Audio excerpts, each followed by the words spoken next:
ओम नमः शिवाय। प्रिय भक्तजनों, आज हम सोमवार व्रत की कथा का श्रवण करेंगे। भगवान आपकी सभी की मनोकामनाओं को पूर्ण करे और भगवान की कृपा आप पर बनी रहे।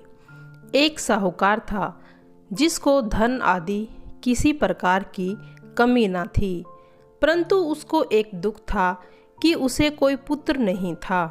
वो इसी चिंता में रात दिन दुखी रहता और पुत्र प्राप्ति के लिए सोमवार शिवजी का व्रत और पूजन करता था। सायंकाल को शिवजी के मंदिर में जाकर दीपक जलाया करता था। उसके भक्ति भाव को देखकर पार्वती जी ने शिवजी महाराज से कहा कि महाराज, यह साहूकार आपका अनन्य भक्त है और सदैव आपका व्रत और पूजन बड़ी श्रद्धा से करता है। इसकी मनोकामना पूर्ण करनी चाहिए। शिवजी ने कहा कि पार्वती, यह संसार कर्म क्षेत्र है। किसान में जैसे किसान खेत में बीज बोता है वैसे ही फल काटता है, उसी तरह इस संसार में जो जैसा कर्म करता है वो वैसा ही फल भोगता है। पार्वती जी ने अत्यंत आग्रह से कहा कि महाराज, जब यह आपका भक्त है और आपके भक्त को किसी प्रकार का दुख है तो आपको अवश्य दूर करना चाहिए, क्योंकि आप तो सदैव अपने भक्तों पर दयालु और उनके दुखों को दूर करते हैं। यदि आप ऐसा नहीं करोगे तो मनुष्य आपकी सेवा व्रत पूजन पाठ क्यों करेंगे। पार्वती जी का आग्रह देख शिवजी कहने लगे, हे पार्वती, इसके कोई पुत्र नहीं है, इसीलिए पुत्र चिंता में यह अति दुखी रहता है। इसके भाग्य में पुत्र न होने पर भी मैं इसको पुत्र प्राप्ति का वर देता हूँ, परंतु वह पुत्र केवल 12 वर्ष तक ही जीवित रहेगा। इसके पश्चात मृत्यु को प्राप्त हो जाएगा। इससे अधिक मैं और कुछ नहीं कर सकता। यह सब बातें साहूकार सुन रहा था। इससे न तो उसको प्रसन्नता हुई और ना ही दुख हुआ। वह पहले जैसे ही शिवजी महाराज का सोमवार का व्रत और पूजन करता रहा। कुछ समय व्यतीत होने पर साहूकार की स्त्री गर्भवती हुई और 10वें महीने उसके गर्भ से अति सुंदर पुत्र की प्राप्ति हुई। साहूकार के घर में खुशियां मनाई गई, परंतु साहूकार ने उसकी केवल 12 वर्ष की आयु जान अधिक प्रसन्नता प्रकट न की और न ही किसी को यह भेद बतलाया। जब वह 11 वर्ष का हो गया तो उस बालक की माता ने उसके पिता से उसके विवाह आदि के लिए कहा, परंतु वह साहूकार कहने लगा, मैं अभी इसका विवाह नहीं करूँगा, इसे काशी पढ़ने के लिए भेजूंगा। उस साहूकार ने अपने साले अर्थात लड़के के मामा को बुलाकर बहुत सा धन देकर कहा, तुम इस बालक को काशी जी पढ़ने के लिए ले जाओ और रास्ते में जिस तरफ भी जाओ यज्ञ करते ब्राह्मणों को भोजन कराते जाना। दोनों मामा भांजे जगह जगह यज्ञ करते और ब्राह्मणों को भोजन कराते जा रहे थे। तभी रास्ते में उनको एक शहर पड़ा। उस शहर के राजा की कन्या का विवाह हुआ था। दूसरे राजा का लड़का जो विवाह के लिए बारात लेकर आया था, वह एक आंख से काना था। उसके पिता को इस कारण इस बात की चिंता थी कि कहीं वर को देखकर कन्या के माता पिता विवाह में किसी प्रकार की अड़चन पैदा न कर दे। जब उसने सुंदर सेठ के लड़के को देखा तो मन में विचार किया कि क्यों न ढुकाव के समय इस लड़के से वर का काम चला लिया जाए। ऐसा विचार कर राजा ने उसी लड़के और उसके मामा से कहा तो वे राजी हो गए। तब साहूकार के लड़के को स्नान आदि कराकर वर के कपड़े पहना घोड़ी पर बैठा ढुकावे पर ले गए। इस प्रकार सभी कार्य आसानी से हो गए। अब राजा ने सोचा कि यदि विवाह कार्य भी इस लड़के से करा दिया जाए तो क्या बुराई है। ऐसा विचार कर उसके मामा से कहा, यदि आप फेरों और कन्यादान भी करा दें तो आपकी बड़ी कृपा होगी। हम इसके बदले में बहुत सा धन देंगे। उन्होंने यह भी स्वीकार कर लिया और विवाह कार्य भी अच्छी तरह से हो गया। परंतु जिस समय लड़का जाने लगा, उसने राजकुमारी के चुंदड़ी के पल्ले लिख दिया था कि तेरा विवाह तो मेरे साथ हुआ है, परंतु जिस राजकुमार के साथ तुमको भेजेंगे वह एक आंख से काना है और मैं तो काशी पढ़ने जा रहा हूँ। उस राजकुमारी ने जब अपनी चुंदड़ी पर ऐसा लिखा पाया तो राजकुमार के साथ जाने से इनकार कर दिया और कहा, ये मेरा पति नहीं है, मेरा विवाह है इसके साथ नहीं हुआ, वह तो काशी पढ़ने गया है। राजकुमारी के माता पिता ने अपनी कन्या को विदा नहीं किया और बारात वापस चली गई। उधर सेठ का लड़का और मामा जी काशी पहुंच गए। वहां जाकर उन्होंने यज्ञ करना, लड़के को पढ़ाना शुरू कर दिया। जब लड़के की आयु 12 वर्ष की हुई तब एक दिन उन्होंने यज्ञ रचा रखा था। उस लड़के ने अपने मामा से कहा, मामा जी आज तो मेरी तबीयत ठीक नहीं है। मामा ने कहा, अंदर जाकर सो जाओ। लड़का अंदर जाकर सो गया। थोड़ी देर में उसके प्राण निकल गए।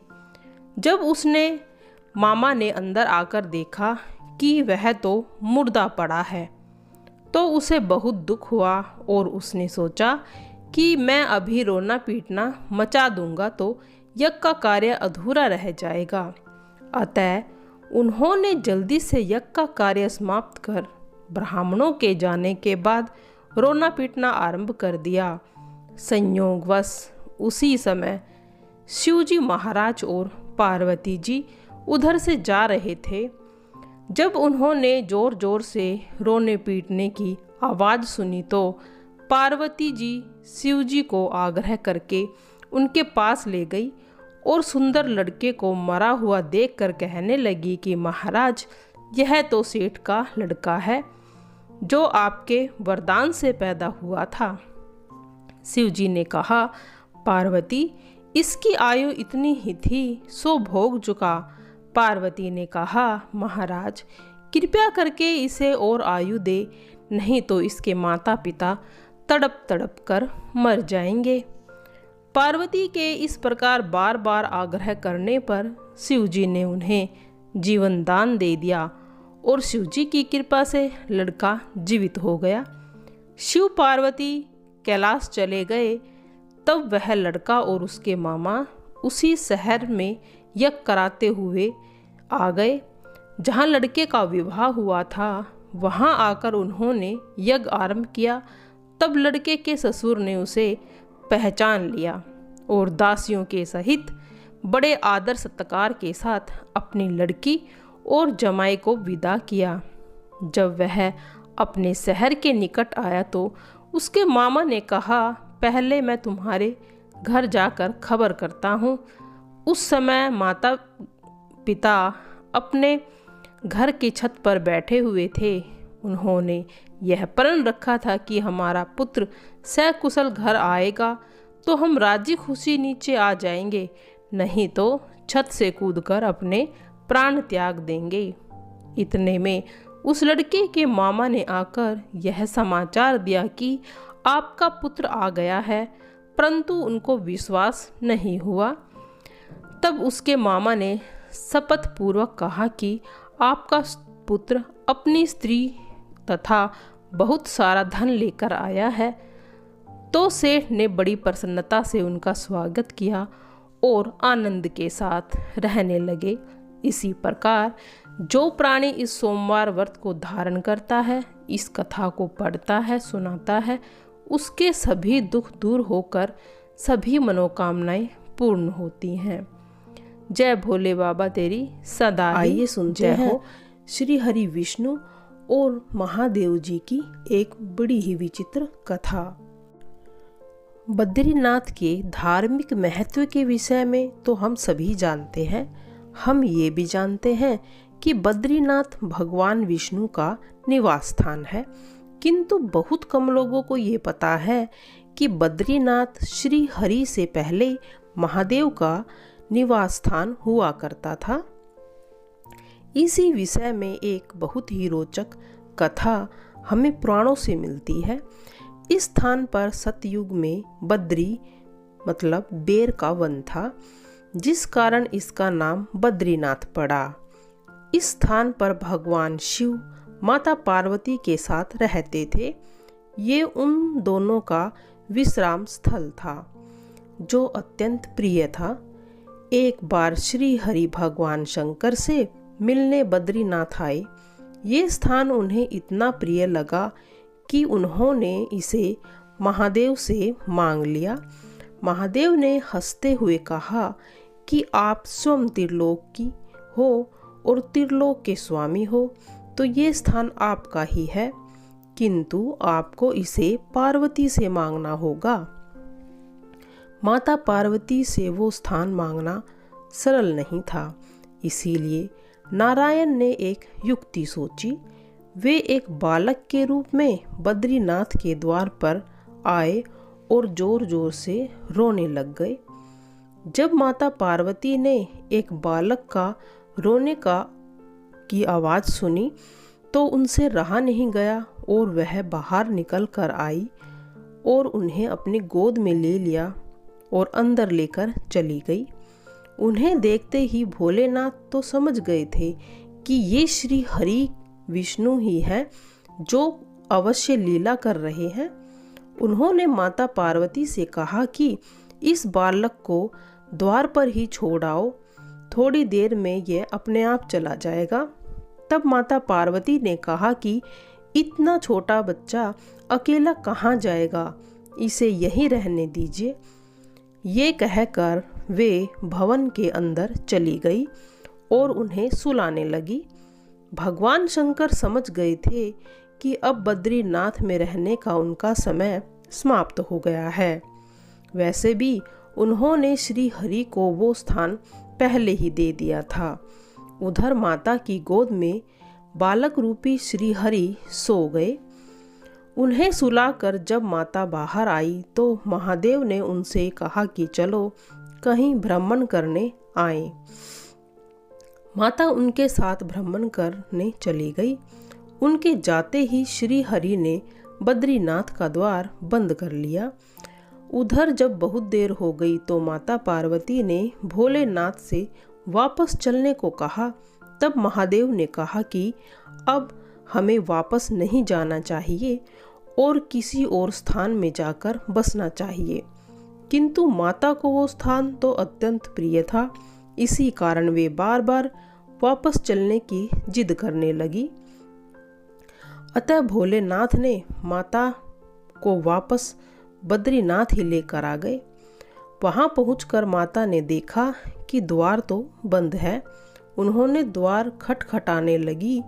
तब श्री हरि ने अंदर से कहा कि हे देवी, ये स्थान तो मुझे अत्यंत प्रिय प्रतीत हो रहा है, इस कारण अब आप मुझे यहीं रहने दीजिए।